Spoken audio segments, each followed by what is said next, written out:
ভাবেন যে ধন অর্জন করা হলো অত্যন্ত গুরুত্বপূর্ণ, তিনি আজীবন ধন অর্জন করতে থাকেন, ধন অর্জন করার চেষ্টা করতে থাকেন। সে যাই হয়ে যাক না কেন, পরিশ্রম করতে থাকেন, স্বাস্থ্যের দিকে নজর দেন না, না উচিত সময় খাবার খান, না উচিত সময় ঘুমোতে যান, না পর্যাপ্ত সময় পর্যন্ত ঘুমন, কিছুই না। ধন অর্জন করতেই থাকেন, করতেই থাকেন। আর কিছু সময় পরে যখন তিনি অসংখ্য ধন লাভ করে ফেলেন, তখন তার সাথে ওনার শরীরে অনেক রোগ বাসা বাঁধে। এইসব রোগের উপচার করতে করতে সেই সমস্ত ধন যা উনি অর্জন করেছেন তা তিনি ব্যয় করে ফেলেন। শেষ পর্যন্ত কি হয়? আমরা যেভাবে এসেছি ঠিক সেইভাবেই ফিরে যাই, ধন এখানেই থেকে যায়। দেখুন, একটা অত্যন্ত গুরুত্বপূর্ণ কথা রয়েছে যে আপনার বোঝা উচিত। এই যে ধন, তার ব্যবহার করুন জীবনকে আরো ভালো করে তোলার জন্য। ধনের সদ্ব্যবহার করা উচিত, এমন যেন না হয় এই ধন আপনাকে ভোগ করে ফেলে। এই জীবনকে নিশ্চিত রূপে আরো শ্রেষ্ঠ করে তুলুন, কিন্তু এই ধন অর্জন করার এই প্রক্রিয়াতে নিজের সারা জীবনকে নষ্ট করে ফেলবেন না। এই জীবন উপভোগ করতে শিখুন, আর আমার সাথে ভালোবেসে বলুন, রাধা রাধা।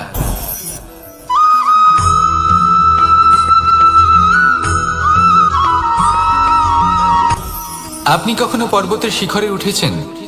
আপনি দেখতে পাবেন পর্বতের পদতলে প্রচুর সুন্দর ফুল রয়েছে, সবুজ বনানী রয়েছে। যত আপনি উপরে উঠতে থাকবেন তত ফুল কমতে থাকবে, সবুজ বনানী কমতে থাকবে। আরো কিছুটা উপরে উঠলে কাঁটা জাতীয় গাছ দেখতে পাবেন, শুকনো গাছ দেখতে পাবেন। আরো যদি উপরে ওঠেন তাহলে পাষাণ দেখতে পাবেন। আরো উপরে উঠলে হিমখণ্ড দেখতে পাবেন। এই যে পর্বত, তা মনুষ্য জীবনের সব থেকে উত্তম উদাহরণ। মানুষ যখন সাফল্যের শিখরে পৌঁছতে চান, মহানুভবতার শিখরে পৌঁছতে চান, পথে যত আস্তে আস্তে উপরে উঠতে থাকেন ততই ভৌতিক বস্তু তার থেকে বিচ্ছিন্ন হতে থাকে। যদি তিনি সেই ভৌতিক বস্তুগুলি ত্যাগ না করতে পারেন তাহলে কখনোই সেই স্থানে পৌঁছতে পারবেন না। আর মানুষ যদি উচিত ত্যাগ করতে পারেন, পথে অগ্রসর হতে থাকেন, এগোতে থাকেন, তাহলে একদিন না একদিন তিনি মহানুভবতার, জ্ঞানের, সাফল্যের হিমের স্বাদ অবশ্যই লাভ করবেন। মনে রাখবেন, মানব জীবনে ত্যাগ হলো অত্যন্ত গুরুত্বপূর্ণ অংশ। আসুন আমার সাথে ভালোবেসে বলুন, রাধা রাধা।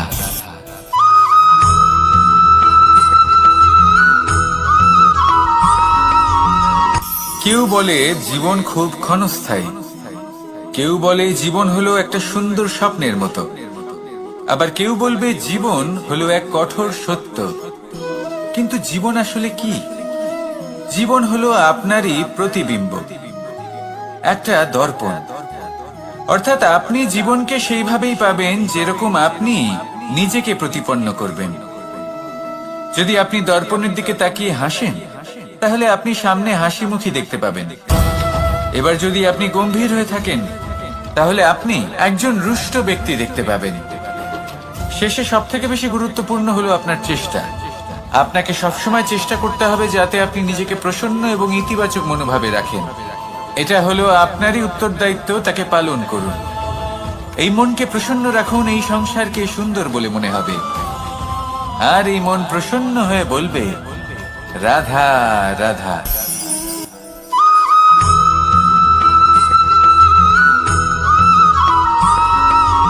আমাদের শরীর প্রকৃতির সর্বশ্রেষ্ঠ রচনা। যে অঙ্গ প্রত্যঙ্গ আমরা লাভ করেছি, প্রত্যেকটির মধ্যে একটি নিজস্ব বার্তা রয়েছে।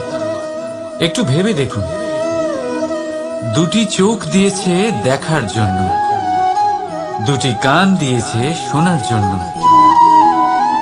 নাসিকাও আছে দুটি, দুটি হাত দিয়েছে দ্বিগুণ পরিশ্রম করার জন্য। কিন্তু জীব শুধুমাত্র একটি। তার উপরেও তীক্ষ্ণ বলিষ্ঠ দাঁত দিয়েছে তার রক্ষার জন্য। কখনো ভেবে দেখেছেন কেন?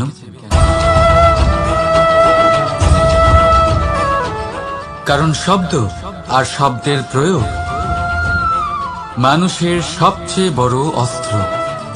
যার প্রয়োগ যত ভেবেচিন্তে করা যায়, মানুষ তার জীবনে ততটাই উপরে উঠতে পারে। তাহলে মনে রাখুন, দেখুন, শুনুন আর বুঝুন বেশি, বলুন কম। রাধা রাধা।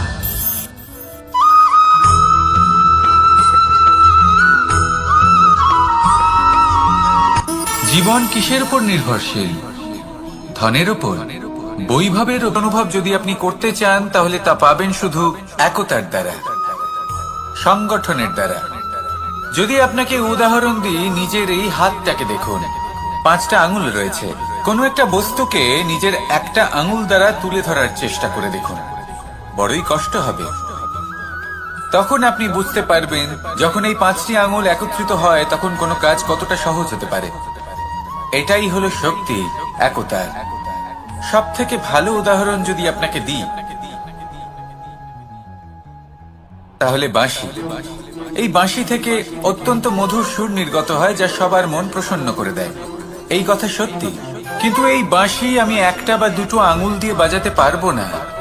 আমাকে প্রত্যেকটা আঙুল ব্যবহার করতেই হবে, তবেই এর থেকে মধুর সুর নির্গত হবে, যা সকলকে প্রসন্ন করবে। ঠিক কিনা? ঠিক এইভাবেই যদি আপনি চান যে আপনার জীবনরূপী বাঁশি থেকেও মধুর সুর নির্গত হোক বা সবার মনকে প্রসন্ন করে তুলুক, তাহলে আপনাকেও জীবনে একতা নিয়ে আসতেই হবে। আপনি একাও কর্ম করতে পারেন, পথ চলতেও পারেন, সামনেও এগোতে পারেন, সাফল্যও লাভ করতে পারেন। কিন্তু যখন সকলে একসাথে এগোবেন, সেই পথে চলবেন, সেই কর্মই করবেন, তখন লক্ষ্যে অবশ্যই পৌঁছবেন, সাফল্য অবশ্যই লাভ করবেন। কিন্তু সেই সাফল্য এবং তার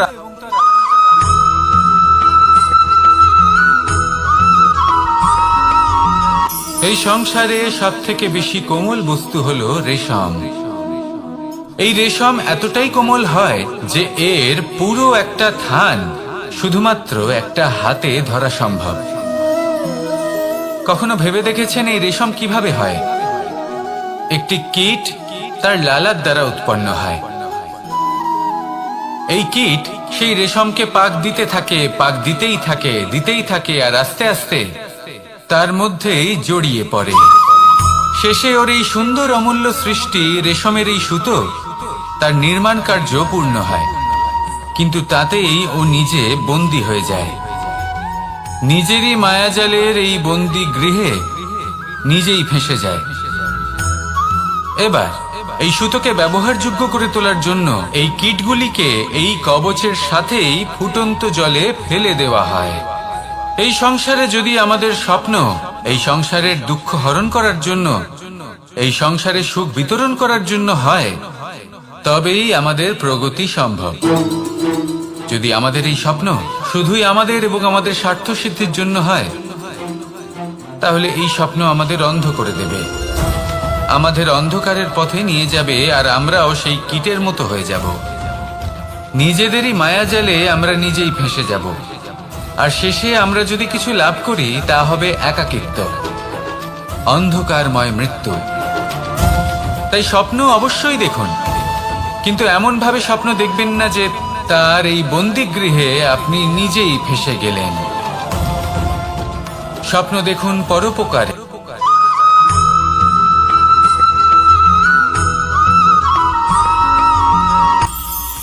এটা হলো ধান গাছ। এর থেকে যে চাল উৎপন্ন হয় তা মানুষ গ্রহণ করেন। আর এটা কি? এ হলো জংলি ঘাস। একবার ভেবে দেখুন, যদি এই জংলি ঘাস ধান গাছের আশেপাশে থাকে, তাহলে কি হবে? ধান উৎপন্ন হতে পারবে? তা উৎকৃষ্ট হতে পারবে? আমরা কি তা গ্রহণ করতে পারবো? কখনোই নয়। এই জংলি ঘাস ধানকে নষ্ট করে দেবে, কিন্তু নিজে জীবিত থাকবে। এটাই হলো আজকের শিক্ষা। এই সংসারে যদি আপনি নীতির পথে চলতে চান, উচিত কর্ম করতে চান, সংসারকে সেবা করতে চান, তাহলে জংলি ঘাসের মতো ব্যক্তিদের থেকে সবসময় দূরে থাকতে হবে। সেই ব্যক্তি যারা দুর্নীতি এবং মিথ্যা দ্বারা পরিপূর্ণ, যাদের ব্যবহার অশুভ, যাদের অনেক অশুভ গুণ রয়েছে, তারা সঠিক নয়। সেই সকল ব্যক্তি যাদের চরিত্র অত্যন্ত দুষ্ট হয়, তারা হয় শুভ চরিত্রের ব্যক্তিকে একদম নষ্ট করে দেয়, নয় নিজের মতো বানিয়ে তোলে। তাই যদি আপনি নীতির পথে চলতে চান, এই সংসারের জন্য শুভ কর্ম করতে চান, তাহলে সেই সঙ্গ লাভ করুন যে সঙ্গ জ্ঞানে পরিপূর্ণ, যাদের মধ্যে অনেক গুণ আছে, যাদের থেকে প্রতিদিন কিছু শিখতে পারবেন। এমন ব্যক্তির সাথে জীবন অতিবাহিত করুন, দুরাচারীদের থেকে দূরে থাকুন। তবেই এই মন প্রসন্ন হয়ে বলবে, রাধা রাধা।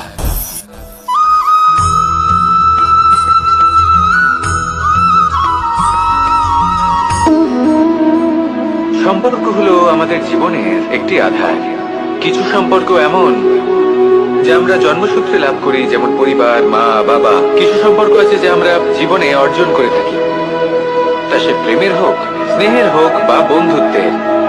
এই সকল সম্পর্ক লাভ করার বা গড়ে তোলার 5টি ধাপ রয়েছে। প্রথম ধাপ, কোনো ব্যক্তির সাথে আলাপ হওয়া, তার সাথে কথা বলা বা তাকে দেখা।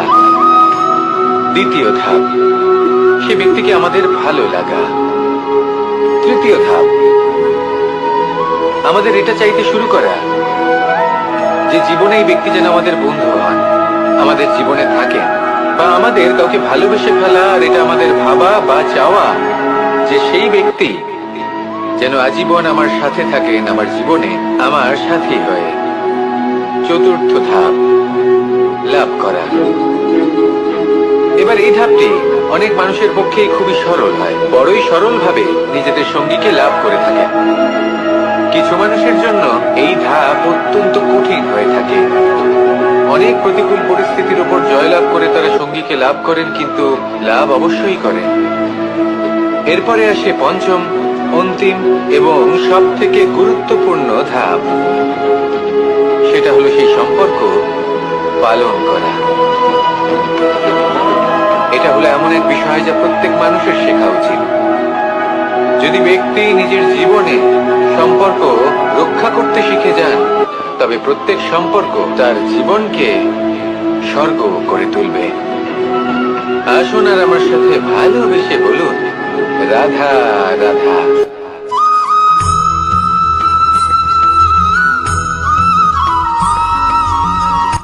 কথায় আছে, অন্ধকারে প্রদীপ প্রজ্বলিত করলে চতুর্দিক আলোকিত হয়। কিন্তু যদি এই প্রদীপ আমি সূর্যের আলোর সম্মুখে সকালবেলায় প্রজ্বলিত করে রেখে দিই, তাহলে কি হবে? আপনি বলবেন যে এটা করে তো কোনো লাভই হলো না। সূর্যের প্রকাশের সামনে এই প্রদীপ আসলে কিছুই নয়। এবার এই চিন্তা ভাবনা প্রত্যেক দিন করতে হবে, আর একটা অমূল্য শিক্ষা পেতে হবে। মনে করুন যে আপনি মহাপুরুষের সামনে বসে আছেন, কোনো মহাজ্ঞানীর সামনে। তাহলে সেই ব্যক্তির সামনে নিজের জ্ঞানের প্রদীপ প্রজ্বলিত করবেন না, নীরব থাকুন, আর সেই ব্যক্তির সূর্যের প্রকাশের মতো জ্ঞান প্রাপ্ত করুন। যতটা পারবেন জ্ঞান লাভ করুন।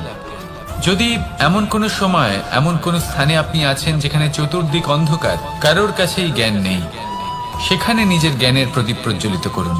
এমন করলে দুদিক থেকেই আপনার লাভ হবে। আপনার জ্ঞান প্রাপ্তিও হবে, আর জ্ঞানের সঠিক প্রয়োগও করতে পারবেন। আর এই মন প্রসন্ন হয়ে বলবে, রাধা রাধা।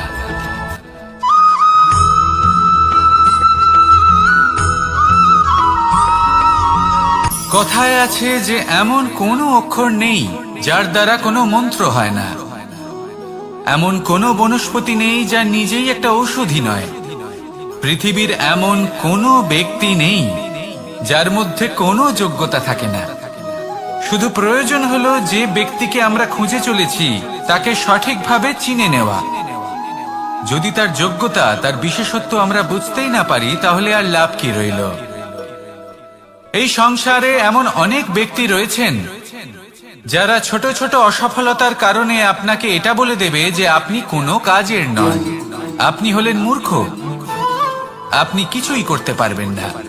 এইসব কথায় কখনোই বিশ্বাস করবেন না, কারণ আপনি এবং প্রত্যেকটি জীব এই পরমাত্মা এবং এই প্রকৃতির সৃষ্টি যা অত্যন্ত বিশেষ। যদি আপনাকে উদাহরণ দিই তাহলে একদিকে আছে তরোয়াল, একটা বড় লম্বা তরোয়াল যার দ্বারা যুদ্ধ করা যায়, জয়লাভ করা যায়। আর অন্যদিকে রয়েছে একটা ছোট্ট সূঁচ, কিন্তু যে কাজ একটা ছোট্ট সূঁচ করতে পারে তা একটা তরোয়াল দ্বারা সম্ভব নয়। এর অর্থ হলো এটাই যে প্রত্যেকটা রচনা অত্যন্ত অমূল্য এবং অত্যন্ত বিশেষ হয়। তাহলে বিশ্বাস রাখুন যে আপনি অত্যন্ত বিশেষ একজন, আর প্রেমের সাথে বলুন রাধা রাধা।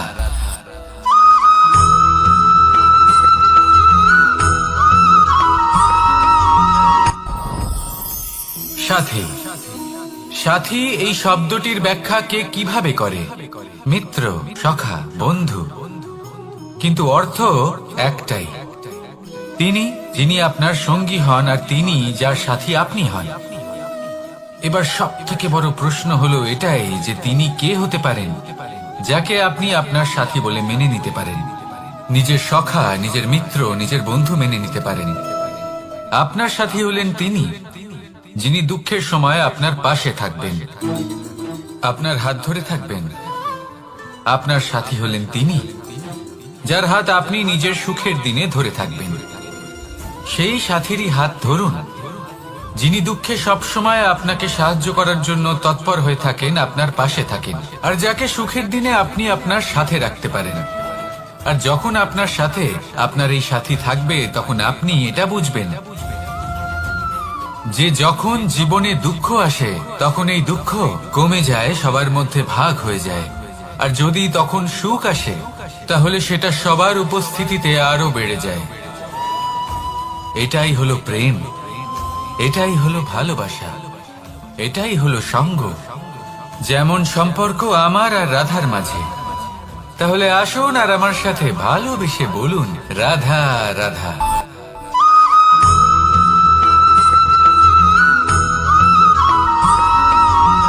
এই সংসারে প্রত্যেক মানুষ এটাই চান যে তিনি যেন ধনবান হন, আর্থিক অবস্থা তার ভালো থাকে, ওনার বাড়িতে লক্ষ্মীর আগমন হয়। কিন্তু সেটা হবে কি করে, সেটাই হলো প্রশ্ন। কেউ বলেন যে যদি পরিশ্রম করো তাহলে ধন অর্জন সম্ভব, কেউ বলেন যে যদি বিদ্যা লাভ হয় তবেই ধন অর্জন সম্ভব, কেউ বলেন যে যদি বলশালী হও তবেই সম্পন্ন থাকবে। ভালো কথা, যদি তাই হয়ে থাকে তবে দিনমজুর সারা দিন পরিশ্রম করেন, তিনি কেন ধনী হন না? অনেকজন বিদ্বান মানুষ আছেন এই সংসারে, তারা কেন ধনবান হন না? অনেক সংখ্যক বলশালী ব্যক্তি আছেন, তাদের কাছে ধন নেই কেন? তাদের কেন ধনের অভাব হয়? আবার এমনও কিছু মানুষ আছেন যারা পরিশ্রম করেন, তারা দিনমজুর, কিন্তু তারা ধন অর্জন করতে পারেন। কিছু বিদ্বান ব্যক্তি আছেন যাদের কাছে অধিক মাত্রায় ধন রয়েছে, কয়েকজন বলশালী ব্যক্তি রয়েছেন যাদের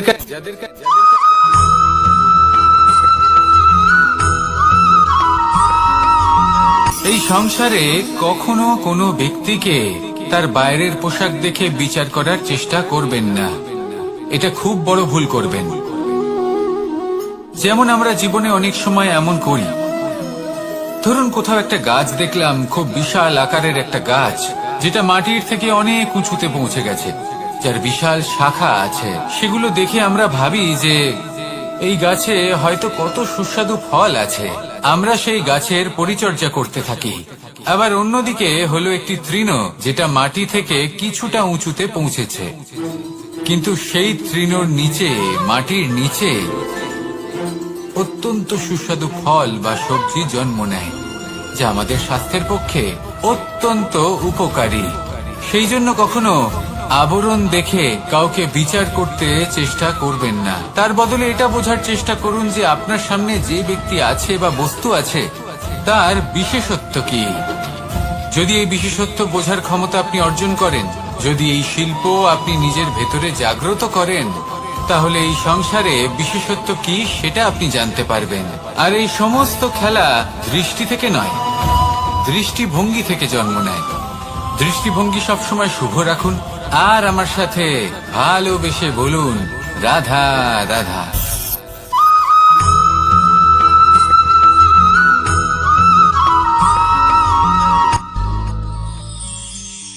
শিশিরের বিন্দু পাতার ওপর পড়ে আর তার গায়ে লেগে থাকে। পাতা তাকে শুষে নিতে পারে না, আর শেষ পর্যন্ত সে ঝরে পড়ে যায়। অন্যদিকে রয়েছে মেঘ এবং চাতক। এদের মধ্যে অনেক দূরত্ব থাকে।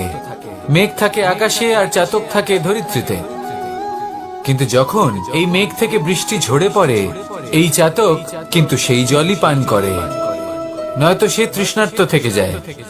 এবার অন্যদিকে দেখলাম শিশির বিন্দু আর পাতার এই সম্পর্ক। এরা খুব কাছাকাছি থাকে, ঘনিষ্ঠও থাকে।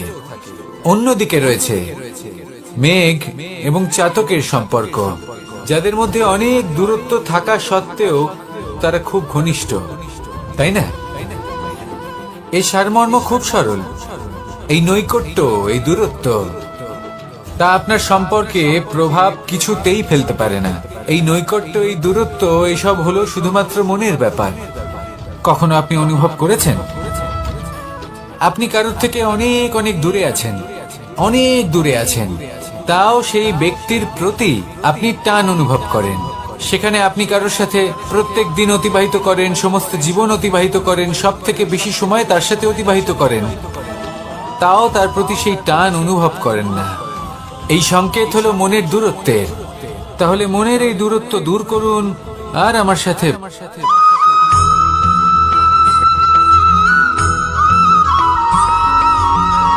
কেউ বলে জীবন খুব ক্ষণস্থায়ী, কেউ বলে জীবন হলো একটা সুন্দর স্বপ্নের মতো, আবার কেউ বলবে জীবন হলো এক কঠোর সত্য। কিন্তু জীবন আসলে কি? জীবন হলো আপনারই প্রতিবিম্ব, একটা দর্পণ। অর্থাৎ আপনি জীবনকে সেইভাবেই পাবেন যেরকম আপনি নিজেকে প্রতিপন্ন করবেন। যদি আপনি দর্পণের দিকে তাকিয়ে হাসেন, তাহলে আপনি সামনে হাসি মুখী দেখতে পাবেন। এবার যদি আপনি গম্ভীর হয়ে থাকেন, তাহলে আপনি একজন রুষ্ট ব্যক্তি দেখতে পাবেন। শেষে সবথেকে বেশি গুরুত্বপূর্ণ হলো আপনার চেষ্টা। আপনাকে সবসময় চেষ্টা করতে হবে যাতে আপনি নিজেকে প্রসন্ন এবং ইতিবাচক মনোভাবে রাখেন। এটা হলো আপনারই উত্তরদায়িত্ব, তাকে পালন করুন। এই মনকে প্রসন্ন রাখুন, এই সংসারকে সুন্দর বলে মনে হবে। আর এই মন প্রসন্ন হয়ে বলবে, রাধা রাধা।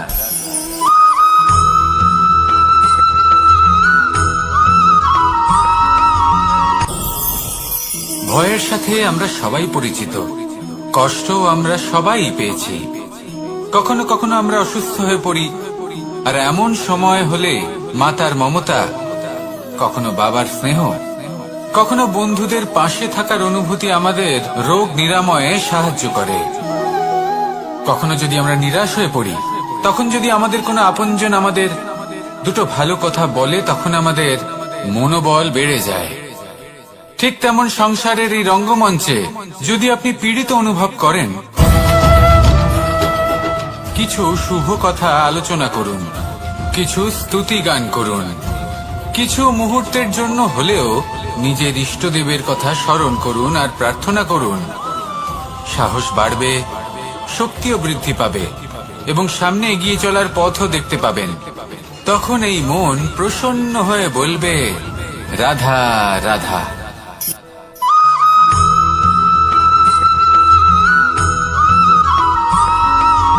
ফিরে আসছিলেন এবং তাদের ফেরার পথে হঠাৎ করে কোথাও থেকে একটি বাছুর চলে এলো।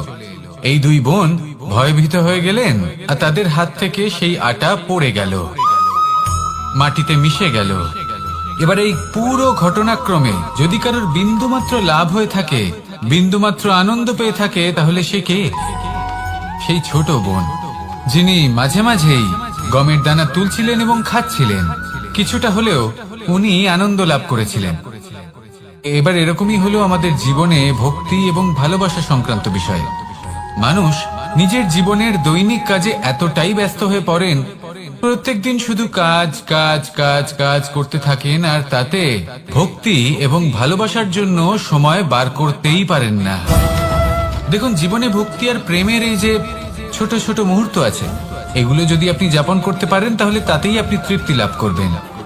বাকি সবই আপনার ব্যর্থ বলেই মনে হবে। জীবনে যখনই আপনি কোনো কাজ করবেন, ঈশ্বরের প্রতি সমর্পিত হয়ে সেই কাজ করুন। আর যখনই সময় পাবেন, তাহলে সেই সময় নিজের আপনজনদের দিন, যাদের আপনি ভালোবাসেন, তাদের প্রতি যত্নবান হন, তাদের শুভাকাঙ্ক্ষী হন। এই প্রেম আর ভক্তির ছোট ছোট মুহূর্তগুলো আপনার জীবনকে চরিতার্থ করে তুলবে। আসুন আমার সাথে ভালোবেসে বলুন, রাধা রাধা।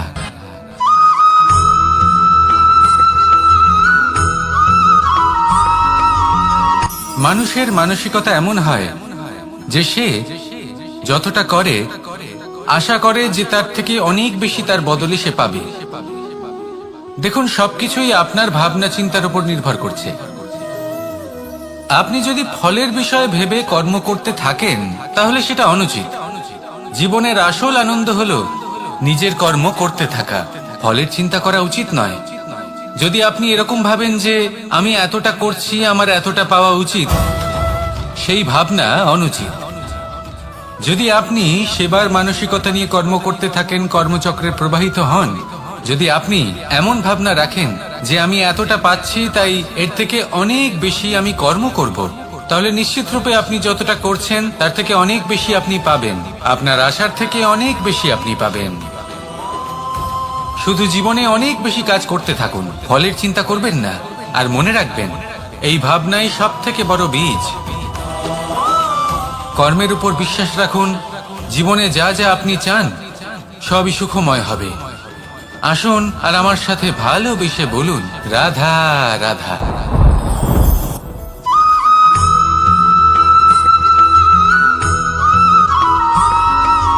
প্রত্যেক মানুষ নিজের জীবনে হীরক তথা হীরে এবং দর্পণ এই দুই দেখেছেন। এই দুই হলো সাদা এবং এরা দুজনেই আলোর প্রতিফলন ঘটায় এবং এরা দুজনেই উজ্জ্বল হয়ে ওঠে। আপনি হয়তো মনে মনে ভাবছেন যে এটা কি ধরনের তুলনা করছি। একটা হীরে তো রত্ন, তার মূল্য দর্পণের থেকে অনেক গুণ বেশি। কিন্তু হীরে থাকাতে দর্পণের মূল্য কিন্তু কোনো অংশে কমে যায় না, তাই না? মানুষ যখন হীরে নিজের হাতে নেয় তখন সবার আগে কি খোঁজে? দর্পণ, যাতে তার মধ্যে দিয়ে দেখে সে বুঝতে পারে যে সেই হীরে আদৌ তার শোভাবর্ধন করছে কিনা, তাকে ভালো দেখাচ্ছে কিনা, প্রসাধনের জন্য সেটা ব্যবহার করা ঠিক হবে কিনা। অর্থাৎ হীরের উপস্থিতিতে দর্পণের গুরুত্ব কম হলো না, দর্পণের কারণে হীরের মূল্য বোঝা গেল। আমাদের জীবনেও ঠিক এরকমই ঘটে। আপনারা যদি সংসারে নিজের আশেপাশে দেখেন, এমন অনেক মানুষ দেখতে পাবেন যারা নিজেদের ক্ষেত্রে মহান স্থানে পৌঁছেছেন, নিপুণ এবং শ্রেষ্ঠ হয়েছেন। যখন হয়ে থাকেন তাহলে নিজেকে ছোট মনে করবেন না। আসুন আর আমার সাথে ভালোবেসে বলুন, রাধা রাধা।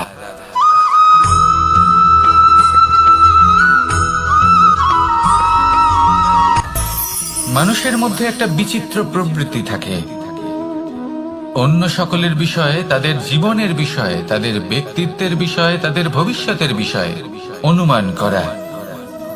এটা হলো অনুচিত। কারোর অতীতকালকে দেখে লোকে ভবিষ্যৎ বলে দিতে পারেন, বর্তমানকে দেখে ভবিষ্যতের বিষয়ে অনুমান করে ফেলেন। উদাহরণ দিতে হলে বলবো, কোনো দাসকে দেখুন, ওকে দেখে লোকে বলে যে ওর ভবিষ্যৎ সেটাই হতে পারে, অনুমান করে ফেলেন।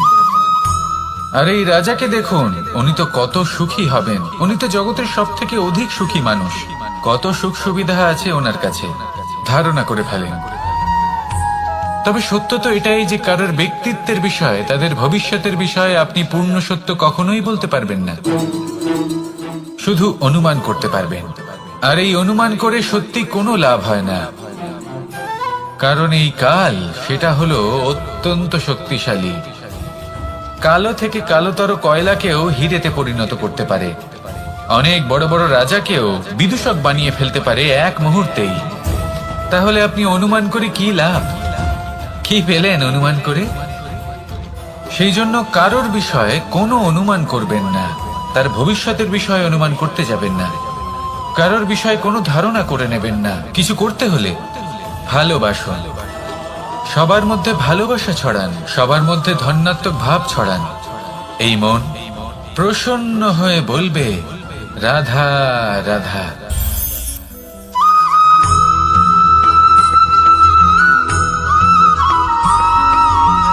এই সংসারে সব থেকে বড় ব্যক্তি কে? আপনি বলবেন এই কেমন ধরনের প্রশ্ন, কিন্তু এটা হলো সব থেকে উচিত প্রশ্ন। কেউ এর উত্তর দেবে যে সেই মহাপ্রতাপী রাজা, তিনি হলেন সব থেকে বড় ব্যক্তি, সেই বড় রাজনীতিবিদ, তিনি সব থেকে বড় ব্যক্তি। আমি আপনাকে জানাই যে সংসারের সব থেকে বড় ব্যক্তি হলেন তিনি, যার সাথে দেখা করলে আপনি নিজেকে ছোট মনে করবেন না। কোন ব্যক্তি যিনি সব থেকে বেশি শক্তিশালী, আপনি যদি তার সামনে যান তাহলে উনি আপনার অন্তরের শক্তিকে বাইরে বের করে আনবে, আপনার অন্তরে লুকিয়ে থাকা শক্তিকে জাগ্রত করতে প্রেরণা প্রদান করবে। তিনি হলেন বড় ব্যক্তি, তিনি হলেন মহান ব্যক্তি। তিনি নন যিনি নিজের বল এবং ঐশ্বর্য দ্বারা আপনাকে তার সামনে ছোট প্রমাণ করবেন। এবং সেই জন্য মহাদেব আমার আরাধ্য হলেন আমার খুব প্রিয়। কারণ রাজা হোক বা ফকির, কেউ যদি ওনার সামনে যান তাহলে সে নিজেকে ছোট মনে করেন না। আপনিও যদি জীবনে অনেক বড় হতে চান তাহলে কাউকে কখনো নিজেকে ছোট মনে করতে দেবেন না। তার অন্তরে বড় হয়ে ওঠার প্রেরণা প্রদান করুন। আসুন আমার সাথে ভালোবেসে বলুন, রাধা রাধা।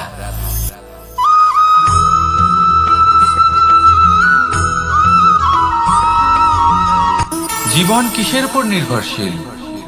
ধনের উপর? বৈভবের অনুভব যদি আপনি করতে চান তাহলে তা পাবেন শুধু একতার দ্বারা, সংগঠনের দ্বারা। যদি আপনাকে উদাহরণ দিই, নিজের এই হাতটাকে দেখুন, 5টা আঙুল রয়েছে। কোনো একটা বস্তুকে নিজের একটা আঙুল দ্বারা তুলে ধরার চেষ্টা করে দেখুন, বড়ই কষ্ট হবে। তখন আপনি বুঝতে পারবেন যখন এই 5টি আঙুল একত্রিত হয় তখন কোনো কাজ কতটা সহজ হতে পারে। এটাই হলো শক্তি, একতার। সব থেকে ভালো উদাহরণ যদি আপনাকে দিই তাহলে বাঁশি। এই বাঁশি থেকে অত্যন্ত মধুর সুর নির্গত হয় যা সবার মন প্রসন্ন করে দেয়। এই কথা সত্যি, কিন্তু এই বাঁশি আমি একটা বা দুটো আঙুল দিয়ে বাজাতে পারবো না। আমাকে প্রত্যেকটা আঙুল ব্যবহার করতেই হবে, তবেই এর থেকে মধুর সুর নির্গত হবে যা সকলকে প্রসন্ন করবে, ঠিক কিনা? ঠিক এইভাবেই যদি আপনি চান যে আপনার জীবনরূপী বাঁশি থেকেও মধুর সুর নির্গত হোক বা সবার মনকে প্রসন্ন করে তুলুক, তাহলে আপনাকেও জীবনে একতা নিয়ে আসতেই হবে। আপনি একাও কর্ম করতে পারেন, পথ চলতেও পারেন, সামনেও এগোতে পারেন, সাফল্যও লাভ করতে পারেন। কিন্তু যখন সকলে একসাথে এগোবেন, সেই পথে চলবেন, সেই কর্মই করবেন, তখন লক্ষ্যে অবশ্যই পৌঁছবেন, সাফল্য অবশ্যই লাভ করবেন। কিন্তু সেই সাফল্য এবং তার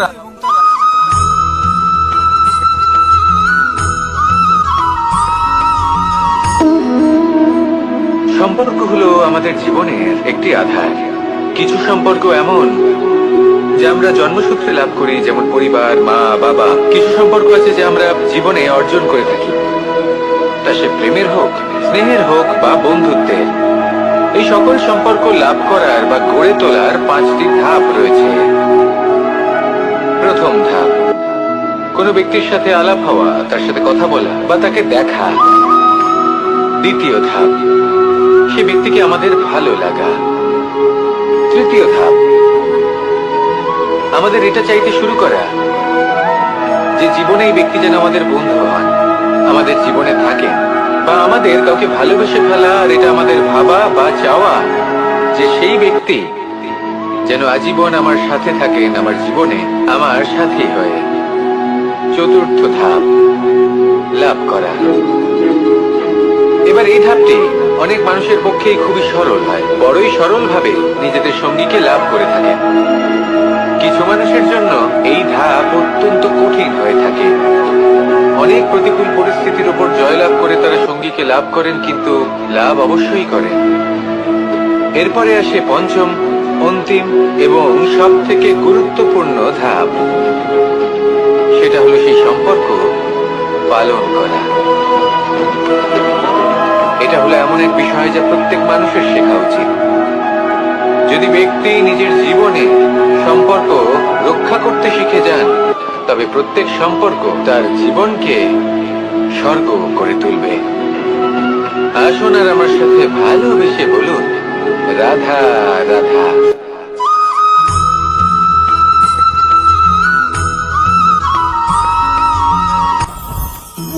জীবনে কিছু শেখা অত্যন্ত গুরুত্বপূর্ণ। এবার কি কি শিখতে হবে সেই সব শেখানোর জন্য অনেক শিক্ষক রয়েছেন, কিন্তু কি শিখবেন না আর কি করবেন না এটা আমাদের নিজের অভিজ্ঞতা দিয়ে শিখতে হয়। কিন্তু তার মানে এটা নয় যে যদি আপনাকে শিখতে হয় যে আগুনের তাপ কতটা, আপনাকে আগুনের মধ্যে হাত দিতে হবে। না, অন্য কারোর অভিজ্ঞতা দ্বারাও শিখতে পারেন। প্রশ্ন শুধুমাত্র একটাই যে আপনি কি শিখতে চান নাকি চান না। যদি আপনি এটাই ভাবেন যে আমি শুধুই নিজের অভিজ্ঞতা দ্বারাই শিখতে চাই, তাহলে জীবনকাল ছোট মনে হবে, অনেক কিছুই শিখতে পারবেন না। তাই নিজের সাথে সাথে বড়দের অভিজ্ঞতা দ্বারাও শেখা শুরু করে দিন। এই সংসারের অভিজ্ঞতা দ্বারা শিখতে শুরু করে দিন। আর এটা নিশ্চিত রূপে শেখা আবশ্যক যে কখন কি করবেন না, কোথায় থামতে হবে আর কোথায় থামবেন না। তাহলে আসুন আর আমার সাথে ভালোবেসে বলুন, রাধা রাধা।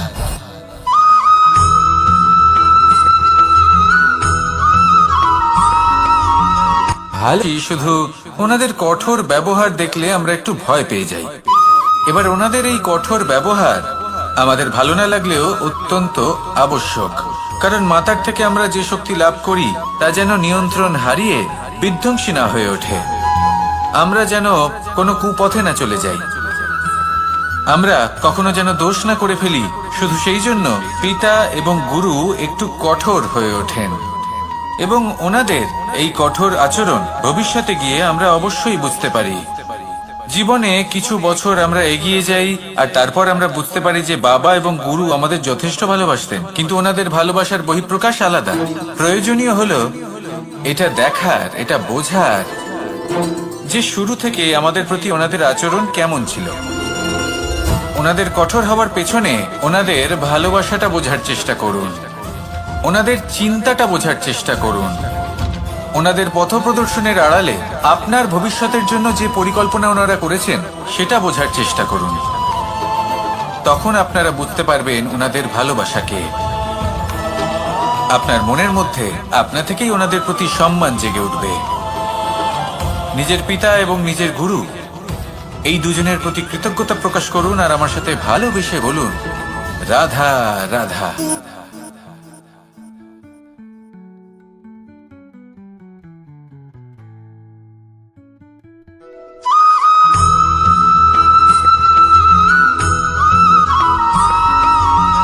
পঞ্চতত্ত্বের মধ্যে দ্বিতীয় তত্ত্ব হল ধরণী, ভূমি, যাকে আমরা ধরণী মাতা বলি। এই ধরণী ধৈর্য ধারণ করে, আর এর ওপরেই আমাদের সমগ্র সংসার নির্ভরশীল। কারণ এই ভূমি সহ্য ক্ষমতা রাখে, এর সহ্য ক্ষমতা হলো অপরিসীম। সন্তান যতই আঘাত প্রদান করুক না কেন প্রেম পূর্বক সহ্য করে, আর তার বদলে অমূল্য রত্ন প্রদান করে। সন্তান যদি হাল চালায় তাহলে তার বদলে তাকে অন্ন প্রদান করে। এটাই হলো ধরণী। এবার এর থেকে আমরা কি শিক্ষা পেতে পারি? এটাই যে কারোর জন্য কিছু করা বা কাউকে কিছু দেওয়া মনে কোনো কামনা ছাড়াই। আর এই কথাটা বুঝে যান, যদি কারোর জন্য কামনা না রেখে বা কোনো পাওয়ার আশা না রেখে কারোর জন্য কিছু করেন বা কারোকে কিছু দেন, যদি এটা আপনি শিখতে পারেন তবে আপনি ভালোবাসতে শিখে গেছেন। আর সেই জন্যই এই ধরিত্রীকে মাতা বলা হয়, কারণ মাতা শুধু উনি নন যিনি গর্ভে সন্তানকে ধারণ করেন, মাতা তো উনিও যিনি জীবন বাঁচতে শেখান, যিনি জীবন বাঁচার উদাহরণ প্রদান করেন। তাহলে ধরণীর থেকে এই নিঃস্বার্থ ভাব শিখুন, নিঃস্বার্থ ভালোবাসা শিখুন, আর এই ভালোবাসার সাথেই বলুন, রাধা রাধা।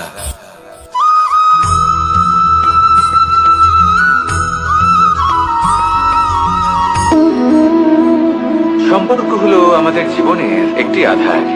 কিছু সম্পর্ক এমন যে আমরা জন্মসূত্রে লাভ করি, যেমন পরিবার, মা, বাবা। কিছু সম্পর্ক আছে যে আমরা জীবনে অর্জন করে থাকি। সে প্রেমের হোক, স্নেহের হোক বা বন্ধুত্বের। এই সকল সম্পর্ক লাভ করার বা গড়ে তোলার 5টি ধাপ রয়েছে। প্রথম ধাপ, কোনো ব্যক্তির সাথে আলাপ হওয়া, তার সাথে কথা বলা বা তাকে দেখা। দ্বিতীয় ধাপ, সে ব্যক্তিকে আমাদের ভালো লাগা। তৃতীয় ধাপ,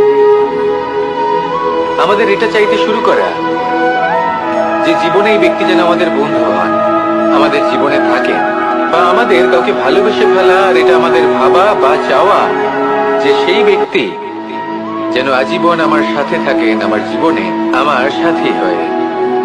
চতুর্থ ধাপ, লাভ করা। এবার এই ধাপটি অনেক মানুষের পক্ষেই খুবই সরল হয়, বড়ই সরল ভাবে নিজেদের সঙ্গীকে লাভ করে থাকেন। কিছু মানুষের জন্য এই ধাপ অত্যন্ত কঠিন হয়ে থাকে। অনেক প্রতিকূল পরিস্থিতির উপর জয়লাভ করে তারা সঙ্গীকে লাভ করেন, কিন্তু লাভ অবশ্যই করেন। এরপরে আসে পঞ্চম, অন্তিম এবং সব থেকে গুরুত্বপূর্ণ ধাপ। সেটা হলো সেই সম্পর্ক পালন করা। এটা হলো এমন এক বিষয় যা প্রত্যেক মানুষের শেখা উচিত। যদি ব্যক্তি নিজের জীবনে সম্পর্ক রক্ষা করতে শিখে যান, তবে প্রত্যেক সম্পর্ক তার জীবনকে স্বর্গ করে তুলবে। আসুন আর আমার সাথে ভালোবেসে বলুন, রাধা রাধা।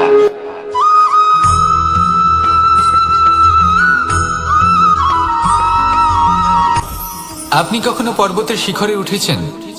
আপনি দেখতে পাবেন পর্বতের পদতলে প্রচুর সুন্দর ফুল রয়েছে, সবুজ বনানী রয়েছে। যত আপনি ওপরে উঠতে থাকবেন তত ফুল কমতে থাকবে, সবুজ বনানী কমতে থাকবে। আরো কিছুটা ওপরে উঠলে কাঁটা জাতীয় গাছ দেখতে পাবেন, শুকনো গাছ দেখতে পাবেন। আরো যদি ওপরে ওঠেন তাহলে পাষাণ দেখতে পাবেন। আরো ওপরে উঠলে হিমখণ্ড দেখতে পাবেন। এই যে পর্বত, তা মনুষ্য জীবনের সব থেকে উত্তম উদাহরণ। মানুষ যখন সাফল্যের শিখরে পৌঁছতে চান, মহানুভবতার শিখরে পৌঁছতে চান, পথে যত আস্তে আস্তে উপরে উঠতে থাকেন, ততই ভৌতিক বস্তু তার থেকে বিচ্ছিন্ন হতে থাকে। যদি তিনি সেই ভৌতিক বস্তুগুলি ত্যাগ না করতে পারেন, তাহলে কখনোই সেই স্থানে পৌঁছতে পারবেন না। আর মানুষ যদি উচিত ত্যাগ করতে পারেন, পথে অগ্রসর হতে থাকেন, এগোতে থাকেন, তাহলে একদিন না একদিন তিনি মহানুভবতার, জ্ঞানের, সাফল্যের হিমের স্বাদ অবশ্যই লাভ করবেন। মনে রাখবেন, মানব জীবনের ত্যাগ হলো অত্যন্ত গুরুত্বপূর্ণ অংশ। আসুন আমার সাথে ভালোবেসে বলুন, রাধা রাধা।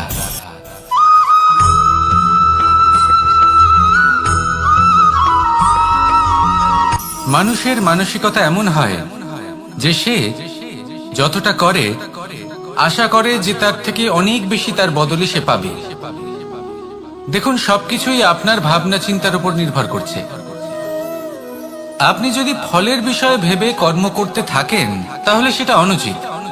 জীবনের আসল আনন্দ হলো নিজের কর্ম করতে থাকা, ফলের চিন্তা করা উচিত নয়। যদি আপনি এরকম ভাবেন যে আমি এতটা করছি, আমার এতটা পাওয়া উচিত, সেই ভাবনা অনুচিত।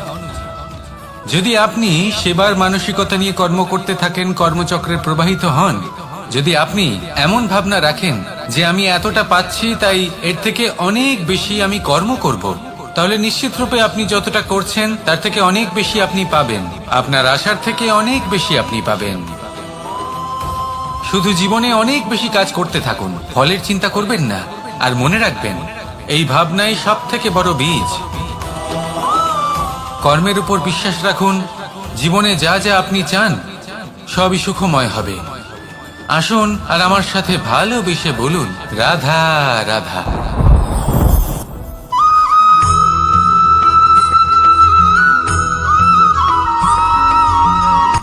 সূচের শেষে একটি ছিদ্র থাকে, যার দ্বারা আমরা এই সুতো পরাতে পারি। আর তারপর সূচের সাহায্যে এই সুতো দিয়ে বস্ত্র সেলাই করা যায়। কিন্তু যদি সুতোটা সোজা করে ধরা না হয়, তাহলে সূচে কখনো এই সুতো পরানোই সম্ভব নয়। যদি এতে কোনো গিঁট পড়ে, তখন তা কখনোই এই ছিদ্র দ্বারা প্রবেশ করা সম্ভব নয়। ঠিক এইভাবেই যদি আপনি কারোর জীবনে প্রবেশ করতে চান, কারোর অন্তরে প্রবেশ করতে চান, তাহলে আপনাকেও সহজ থাকতে হবে। এতে কোনো গিট থাকলে চলবে না, অর্থাৎ মনে যাতে কোনো মালিন্য না থাকে, যেন কোনো কুচিন্তা না থাকে। যদি এসব থাকে তাহলে আপনি কখনো কারোর জীবনে প্রবেশ করতে পারবেন না। আর যদি কোনোভাবে আপনি প্রবেশ করেও যান তাহলে তার মনে ঘর করতে পারবেন না। নিজেকে এই সুতোর মতন করে তুলুন, সহজ। মনে যেন কোনো কুচিন্তা না থাকে, সবার প্রতি যেন সদ্ভাবনা থাকে, শুভ চিন্তা থাকে। এমনটা করতে থাকুন। এমন একটা দিন আসবে যেদিন এই সমস্ত সংসারের ব্যক্তির মনে আপনি বাস করবেন, আর তখন এই মন প্রসন্ন হয়ে বলবে, রাধা রাধা।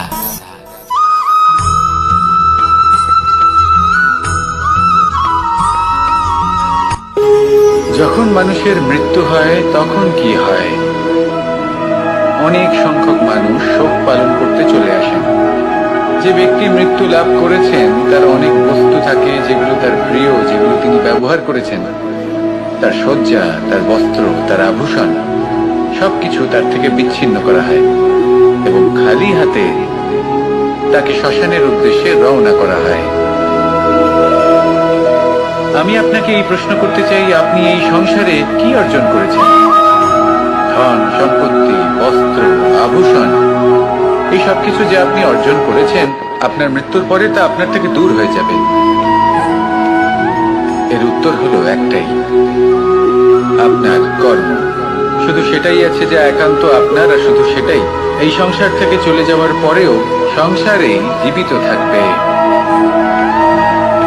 যদি আপনি দুষ্কর্ম করেন তাহলে এই সংসার আপনাকে একটি অনুচিত উদাহরণ হিসেবে মনে রাখবে যে এই ব্যক্তি খুব পাপী ছিল, অনুচিত কর্ম করতেন।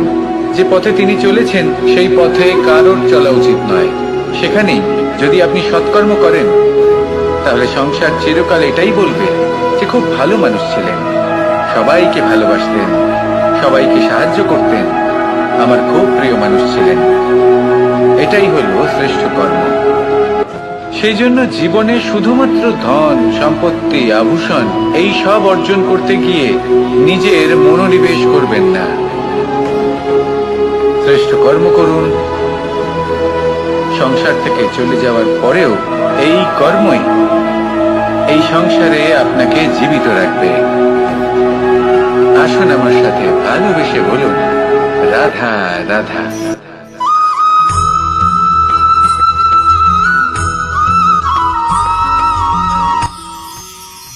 মানুষ তার জীবনে দুই ধরনের পরিস্থিতিকে খুব ভয় পায়। এক, কোনো কারণবশত কারোর সামনে নত হওয়া। দুই, কোনো কারণে নিজের চরিত্র থেকে, নিজের মূল্যবোধ থেকে বিচ্যুত হওয়া। এবার কেন হয় এরকম যে কথায় কথায় কারোর সামনে নত হতে হয়? কেন বারংবার নিজের চরিত্র থেকে চ্যুত হতে হয়? এরকম কেন হয়? এটা তখনই হয় যখন আমাদের শিক্ষা এবং মূল্যবোধের অভাব থাকে। যদি মানুষের মধ্যে প্রকৃত শিক্ষা থাকে তাহলে এই সংসারে কোনো সময় এবং কারোর সামনেই নত হওয়ার কোনো প্রয়োজন নেই। যদি মানুষের মধ্যে মূল্যবোধ থাকে তাহলে তাকে নিজের মূল্যবোধ বা চরিত্র থেকে বিচ্যুত হতে হয় না, তা সে যাই হয়ে যাক না কেন। কোনো বালককে যদি জন্ম থেকেই সুশিক্ষার অধিকারী করা হয়, শিক্ষিত করা হয়, মূল্যবোধের অধিকারী করা হয়, তবে সে এই সংসারে এমন কর্ম করবে যাতে সে নিজেকে, নিজের পরিবারকে, সমগ্র সমাজকে গর্বিত করতে পারে। শিক্ষা লাভ করুন, মূল্যবোধ লাভ করুন এবং আমার সাথে ভালোবেসে বলুন, রাধা রাধা।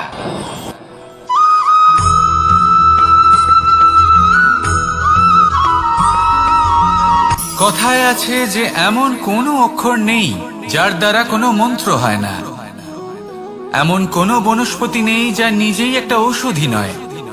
পৃথিবীর এমন কোনো ব্যক্তি নেই যার মধ্যে কোনো যোগ্যতা থাকে না।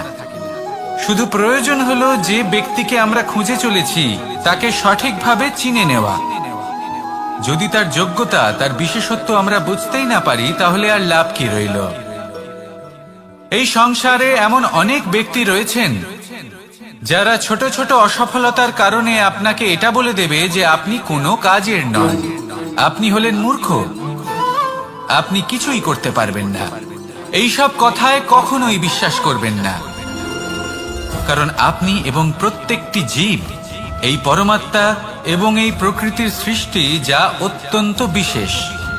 যদি আপনাকে উদাহরণ দিই তাহলে একদিকে আছে তরোয়াল, একটা বড় লম্বা তরোয়াল, যার দ্বারা যুদ্ধ করা যায়, জয়লাভ করা যায়। আর অন্যদিকে রয়েছে একটা ছোট্ট সূঁচ, কিন্তু যে কাজ একটা ছোট্ট সূঁচ করতে পারে তা একটা তরোয়াল দ্বারা সম্ভব নয়।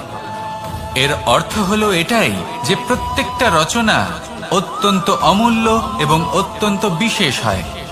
তাহলে বিশ্বাস রাখুন যে আপনি অত্যন্ত বিশেষ একজন, আর প্রেমের সাথে বলুন রাধা রাধা।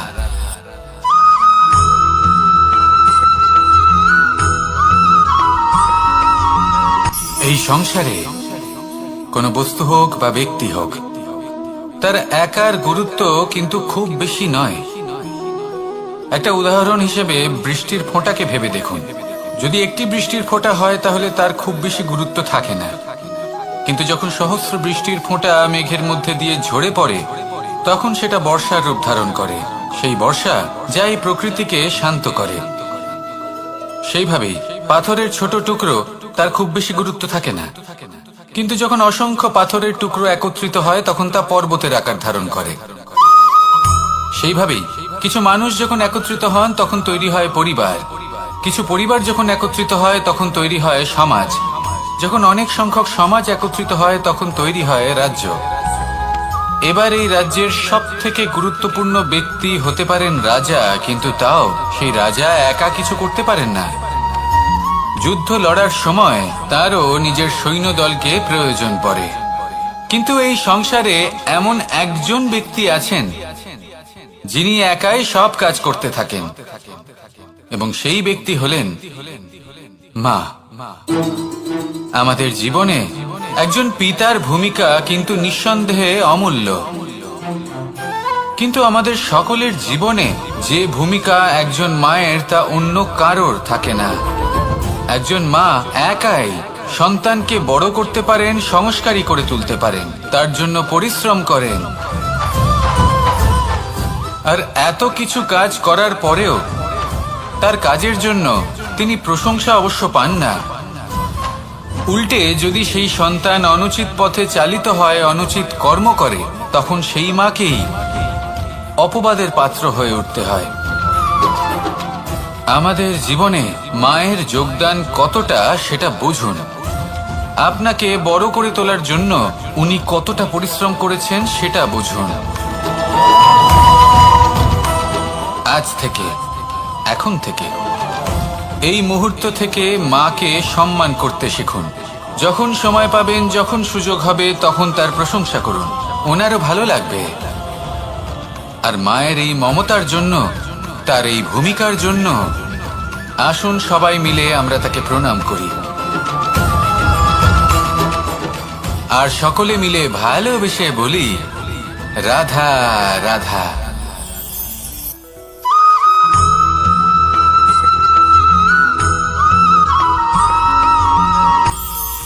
এটা হলো ধান গাছ। এর থেকে যে চাল উৎপন্ন হয় তা মানুষ গ্রহণ করেন। আর এটা কি? এ হলো জংলি ঘাস। একবার ভেবে দেখুন, যদি এই জংলি ঘাস ধান গাছের আশেপাশে থাকে তাহলে কি হবে? ধান উৎপন্ন হতে পারবে? তা উৎকৃষ্ট হতে পারবে? আমরা কি তা গ্রহণ করতে পারবো? কখনোই নয়। এই জংলি ঘাস ধানকে নষ্ট করে দেবে, কিন্তু নিজে জীবিত থাকবে। এটাই হলো আজকের শিক্ষা। এই সংসারে যদি আপনি নীতির পথে চলতে চান, উচিত কর্ম করতে চান, সংসারকে সেবা করতে চান, তাহলে জংলি ঘাসের মতো ব্যক্তিদের থেকে সবসময় দূরে থাকতে হবে। সেই ব্যক্তি যারা দুর্নীতি এবং মিথ্যা দ্বারা পরিপূর্ণ, যাদের ব্যবহার অশুভ, যাদের অনেক অশুভ গুণ রয়েছে, তারা সঠিক নয়। সেই সকল ব্যক্তি যাদের চরিত্র অত্যন্ত দুষ্ট হয়, তারা হয় শুভ চরিত্রের ব্যক্তিকে একদম নষ্ট করে দেয়, নয় নিজের মতো বানিয়ে তোলে। তাই যদি আপনি নীতির পথে চলতে চান, এই সংসারের জন্য শুভ কর্ম করতে চান, তাহলে সেই সঙ্গ লাভ করুন যে সঙ্গ জ্ঞানে পরিপূর্ণ, যাদের মধ্যে অনেক গুণ আছে, যাদের থেকে প্রতিদিন কিছু শিখতে পারবেন, এমন ব্যক্তির সাথে জীবন অতিবাহিত করুন। দুরাচারীদের থেকে দূরে থাকুন। তবেই এই মন প্রসন্ন হয়ে বলবে, রাধা রাধা।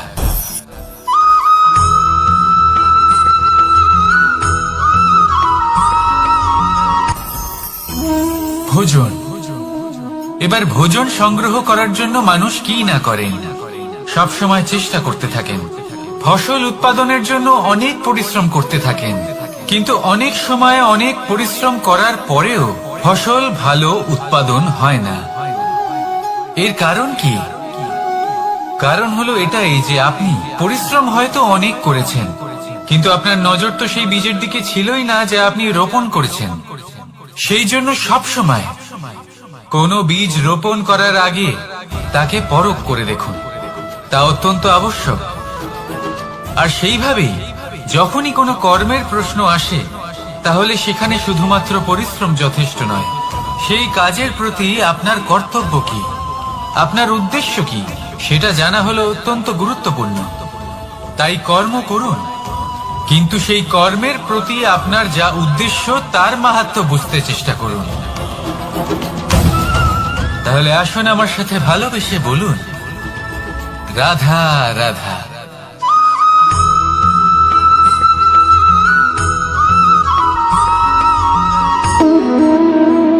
সম্পর্ক হলো আমাদের জীবনের একটি আধার। কিছু সম্পর্ক এমন যা আমরা জন্মসূত্রে লাভ করি, যেমন পরিবার, মা, বাবা। কিছু সম্পর্ক আছে যা আমরা জীবনে অর্জন করে থাকি, তা সে প্রেমের হোক, স্নেহের হোক বা বন্ধুত্বের। এই সকল সম্পর্ক লাভ করার বা গড়ে তোলার 5টি ধাপ রয়েছে। প্রথম ধাপ, কোনো ব্যক্তির সাথে আলাপ হওয়া, তার সাথে কথা বলা বা তাকে দেখা। দ্বিতীয় ধাপ, সে ব্যক্তিকে আমাদের ভালো লাগা। তৃতীয় ধাপ, আমাদের এটা চাইতে শুরু করা যে জীবনে এই ব্যক্তি যেন আমাদের বন্ধু হন, আমাদের জীবনে থাকে, বা আমাদের কাউকে ভালোবেসে ফেলা। আর এটা আমাদের ভাবা বা চাওয়া যে সেই ব্যক্তি যেন আজীবন আমার সাথে থাকেন, আমার জীবনে আমার সাথী হয়ে। চতুর্থ ধাপ, লাভ করা। এবার এই ধাপটি অনেক মানুষের পক্ষেই খুবই সরল হয়, বড়ই সরল ভাবে নিজেদের সঙ্গীকে লাভ করে থাকেন। কিছু মানুষের জন্য এই ধাপ অত্যন্ত কঠিন হয়ে থাকে। অনেক প্রতিকূল পরিস্থিতির উপর জয়লাভ করে তারা সঙ্গীকে লাভ করেন, কিন্তু লাভ অবশ্যই করেন। এরপরে আসে পঞ্চম, অন্তিম এবং সব থেকে গুরুত্বপূর্ণ ধাপ। সেটা হলো সেই সম্পর্ক পালন করা। এটা হলো এমন এক বিষয় যা প্রত্যেক মানুষের শেখা উচিত। যদি ব্যক্তি নিজের জীবনে সম্পর্ক রক্ষা করতে শিখে যান, তবে প্রত্যেক সম্পর্ক তার জীবনকে স্বর্গ করে তুলবে। আসুন আর আমার সাথে ভালোবেসে বলুন, রাধা রাধা।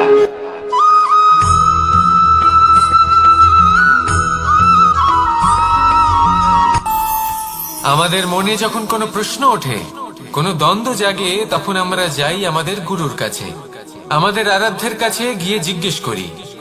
এইভাবেই একদিন আমি পৌঁছলাম আমার আরাধ্যের কাছে, আমার মহাদেবের কাছে, আর ওনাকে প্রশ্ন করলাম যে মহাদেব, জীবনে আনন্দ পাওয়ার, উৎসব পালনের, প্রেম ভাগ করে নেবার, জীবনকে উপভোগ করে নেওয়ার সর্বশ্রেষ্ঠ সময় কোনটা?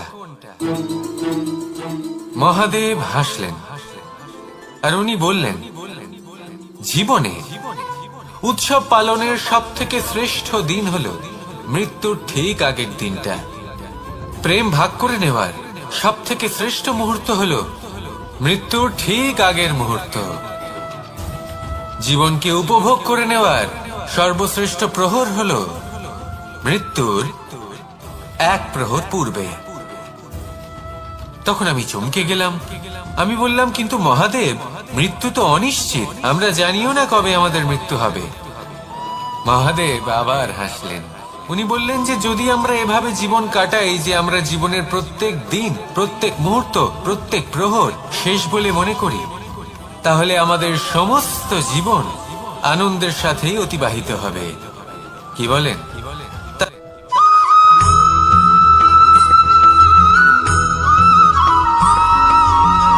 এই সংসারে কোনো বস্তু হোক বা ব্যক্তি হোক, তার একার গুরুত্ব কিন্তু খুব বেশি নয়। একটা উদাহরণ হিসেবে বৃষ্টির ফোঁটাকে ভেবে দেখুন। যদি একটি বৃষ্টির ফোঁটা হয় তাহলে তার খুব বেশি গুরুত্ব থাকে না, কিন্তু যখন সহস্র বৃষ্টির ফোঁটা মেঘের মধ্যে দিয়ে ঝরে পড়ে তখন সেটা বর্ষার রূপ ধারণ করে। সেই বর্ষা যা এই প্রকৃতিকে শান্ত করে। সেইভাবেই পাথরের ছোট টুকরো, তার খুব বেশি গুরুত্ব থাকে না, কিন্তু যখন অসংখ্য পাথরের টুকরো একত্রিত হয় তখন তা পর্বতের আকার ধারণ করে। সেইভাবেই কিছু মানুষ যখন একত্রিত হন তখন তৈরি হয় পরিবার, কিছু পরিবার যখন একত্রিত হয় তখন তৈরি হয় সমাজ, যখন অনেক সংখ্যক সমাজ একত্রিত হয় তখন তৈরি হয় রাজ্য। এবার এই রাজ্যের সব থেকে গুরুত্বপূর্ণ ব্যক্তি হতে পারেন রাজা, কিন্তু তাও সেই রাজা একা কিছু করতে পারেন না। যুদ্ধ লড়ার সময় তারও নিজের সৈন্যদলকে প্রয়োজন পড়ে। কিন্তু এই সংসারে এমন একজন ব্যক্তি আছেন যিনি একাই সব কাজ করতে থাকেন, এবং সেই ব্যক্তি হলেন মা।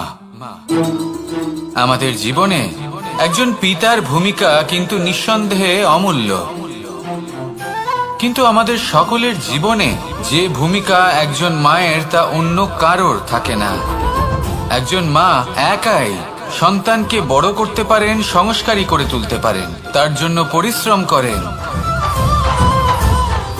আর এত কিছু কাজ করার পরেও তার কাজের জন্য তিনি প্রশংসা অবশ্য পান না।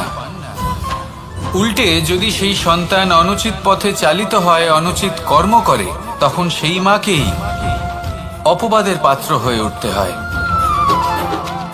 আমাদের জীবনে মায়ের যোগদান কতটা সেটা বুঝুন। আপনাকে বড় করে তোলার জন্য উনি কতটা পরিশ্রম করেছেন সেটা বুঝুন। আজ থেকে, এখন থেকে, এই মুহূর্ত থেকে মাকে সম্মান করতে শিখুন। যখন সময় পাবেন, যখন সুযোগ হবে, তখন তার প্রশংসা করুন, ওনারও ভালো লাগবে। আর মায়ের এই মমতার জন্য, তার এই ভূমিকার জন্য আসুন সবাই মিলে আমরা তাকে প্রণাম করি, আর সকলে মিলে ভালোবেসে বলি, রাধা রাধা।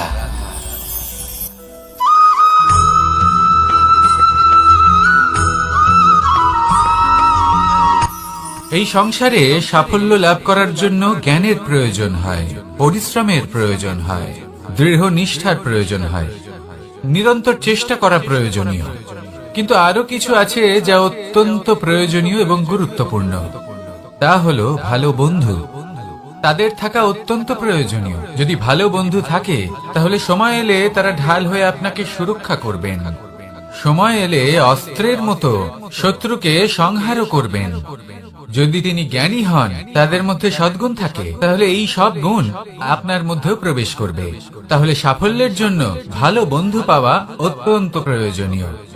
কিন্তু শুধু বন্ধু কেন, ভালো শত্রুও থাকা প্রয়োজনীয়। এবার আপনি ভাববেন, এ আমি কি বললাম? যদি আপনার জীবনেও ভালো অর্থাৎ শক্তিশালী শত্রু থাকে, তাহলে আপনিও শক্তিশালী হতে থাকবেন। এই শত্রু আপনাকে প্রেরিত করবে আরো বেশি শক্তিশালী হয়ে ওঠার। কখনো কোনো হরিণকে দেখুন, তীব্র গতিতে দৌড়তে থাকে। কেন তীব্র গতিতে দৌড়য়? এই কারণে নয় যে কোথাও তার জন্য মধুর ঘাস অপেক্ষা করে রয়েছে, না। সে এই কারণে তীব্র গতিতে দৌড়য় কারণ সেটা না করলে তার পেছনে একটি সিংহ আছে যে ওকে নিজের ভোজন করে ফেলবে। তাই জীবনে বিপদ, সংকট, এই সবকিছুও হলো অত্যন্ত গুরুত্বপূর্ণ। তার সম্মুখীন হতে শিখুন, আর আমার সাথে ভালোবেসে বলুন, রাধা রাধা।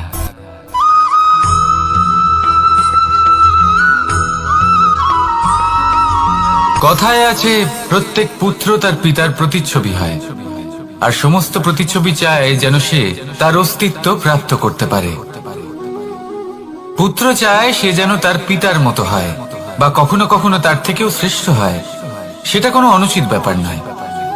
অনুচিত তখন হয় যখন পুত্র নিজের পিতার মতো হবার স্বপ্ন পূরণ করতে গিয়ে বা তার থেকেও শ্রেষ্ঠ হওয়ার স্বপ্ন পূরণে অনুচিত পথের আশ্রয় নেয়। কারণ তারপরে সে তার পিতার গুণগুলি আত্মসাৎ করতে চায় না। সে শুধুই এটা চায় যে সংসারের চোখে যেন আমি শ্রেষ্ঠ প্রমাণিত হই। এটা অনুচিত। সংসারে এমন অনেক মানুষ আছেন যারা এই কারণে শ্রেষ্ঠ হওয়ার চেষ্টা করেন যাতে তার পরিবারের তার পিতার সম্মান বৃদ্ধি পায়। এমনও মানুষ থাকেন, আর এটাই হলো পার্থক্য উদ্দেশ্যের।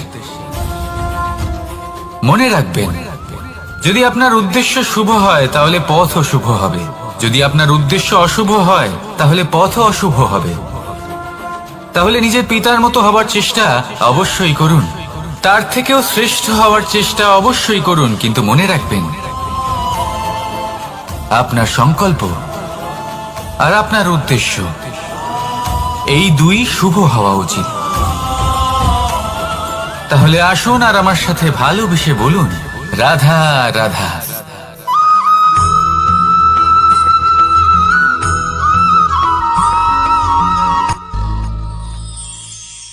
শিশিরের বিন্দু পাতার ওপর পড়ে আর তার গায়ে লেগে থাকে। পাতা তাকে শুষে নিতে পারে না, আর শেষ পর্যন্ত সে ঝরে পড়ে যায়। অন্যদিকে রয়েছে মেঘ এবং চাতক। এদের মধ্যে অনেক দূরত্ব থাকে। মেঘ থাকে আকাশে আর চাতক থাকে ধরিত্রীতে। কিন্তু যখন এই মেঘ থেকে বৃষ্টি ঝরে পড়ে, এই চাতক কিন্তু সেই জলই পান করে, নয়তো সে তৃষ্ণার্ত থেকে যায়। এবার অন্যদিকে দেখলাম শিশির বিন্দু আর পাতার এই সম্পর্ক। এরা খুব কাছাকাছি থাকে, ঘনিষ্ঠও থাকে। অন্যদিকে রয়েছে মেঘ এবং চাতকের সম্পর্ক, যাদের মধ্যে অনেক দূরত্ব থাকা সত্ত্বেও তারা খুব ঘনিষ্ঠ, তাই না? এই সারমর্ম খুব সরল। এই নৈকট্য, এই দূরত্ব, তা আপনার সম্পর্কে প্রভাব কিছুতেই ফেলতে পারে না। এই নৈকট্য, এই দূরত্ব, এসব হলো শুধুমাত্র মনের ব্যাপার। কখনো আপনি অনুভব করেছেন আপনি কারোর থেকে অনেক অনেক দূরে আছেন, অনেক দূরে আছেন, তাও সেই ব্যক্তির প্রতি আপনি টান অনুভব করেন।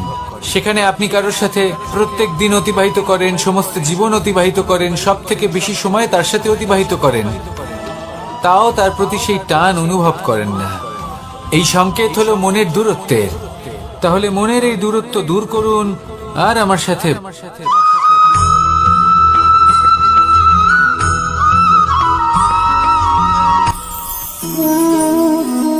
শক্তি এক অত্যন্ত বিচিত্র বস্তু, বা বলতে পারেন অনুভূতি। পিতা সবসময় চান যেন তিনি তার শক্তি পুত্রকে। আসুন আপনাকে সহজে বোঝাই। যদি আপনি সুপাত্র হন আর আপনাকে শক্তি দেওয়া হয়, তাহলে আপনি সেই শক্তির গুরুত্ব বুঝবেন, কোথায় সেই শক্তি প্রয়োগ করা উচিত সেটা বুঝবেন। আর এটা যেহেতু অর্জন করা শক্তি হবে, সেই শক্তির অপব্যবহার হবে না। কিন্তু যদি এই আপনি কুপাত্র হন আর যদি আপনাকে এই শক্তি দেওয়া হয়, তাহলে কি হবে? দেখতে গেলে এই শক্তি আপনি দান হিসেবে পেয়েছেন, তাই না? আপনি এই শক্তির গুরুত্ব বুঝবেন আর না এর প্রয়োগ আপনি জানবেন। তার অপব্যবহার হওয়া সুনিশ্চিত। তাই যদি আপনি কোনো শক্তি অর্জন করতে চান, তাহলে আগে তার যোগ্য হয়ে উঠুন। পুত্র নয়, পাত্র হয়ে উঠুন। আর আমার সাথে ভালোবেসে বলুন, রাধা রাধা।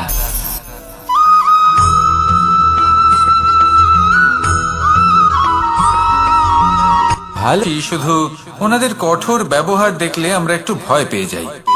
এবার ওনাদের এই কঠোর ব্যবহার আমাদের ভালো না লাগলেও অত্যন্ত আবশ্যক, কারণ মাতার থেকে আমরা যে শক্তি লাভ করি তা যেন নিয়ন্ত্রণ হারিয়ে বিধ্বংসী না হয়ে ওঠে। আমরা যেন কোনো কুপথে না চলে যাই, আমরা কখনো যেন দোষ না করে ফেলি। শুধু সেই জন্য পিতা এবং গুরু একটু কঠোর হয়ে ওঠেন, এবং ওনাদের এই কঠোর আচরণ ভবিষ্যতে গিয়ে আমরা অবশ্যই বুঝতে পারি। জীবনে কিছু বছর আমরা এগিয়ে যাই আর তারপর আমরা বুঝতে পারি যে বাবা এবং গুরু আমাদের যথেষ্ট ভালোবাসতেন, কিন্তু ওনাদের ভালোবাসার বহিঃপ্রকাশ আলাদা। প্রয়োজনীয় হলো এটা দেখার, এটা বোঝার যে শুরু থেকে আমাদের প্রতি ওনাদের আচরণ কেমন ছিল। ওনাদের কঠোর হওয়ার পেছনে ওনাদের ভালোবাসাটা বোঝার চেষ্টা করুন, ওনাদের চিন্তাটা বোঝার চেষ্টা করুন, ওনাদের পথপ্রদর্শনের আড়ালে আপনার ভবিষ্যতের জন্য যে পরিকল্পনা ওনারা করেছেন সেটা বোঝার চেষ্টা করুন। তখন আপনারা বুঝতে পারবেন ওনাদের ভালোবাসাকে। আপনার মনের মধ্যে আপনা থেকেই ওনাদের প্রতি সম্মান জেগে উঠবে। নিজের পিতা এবং নিজের গুরু এই দুজনের প্রতি কৃতজ্ঞতা প্রকাশ করুন আর আমার সাথে ভালোবেসে বলুন, রাধা রাধা।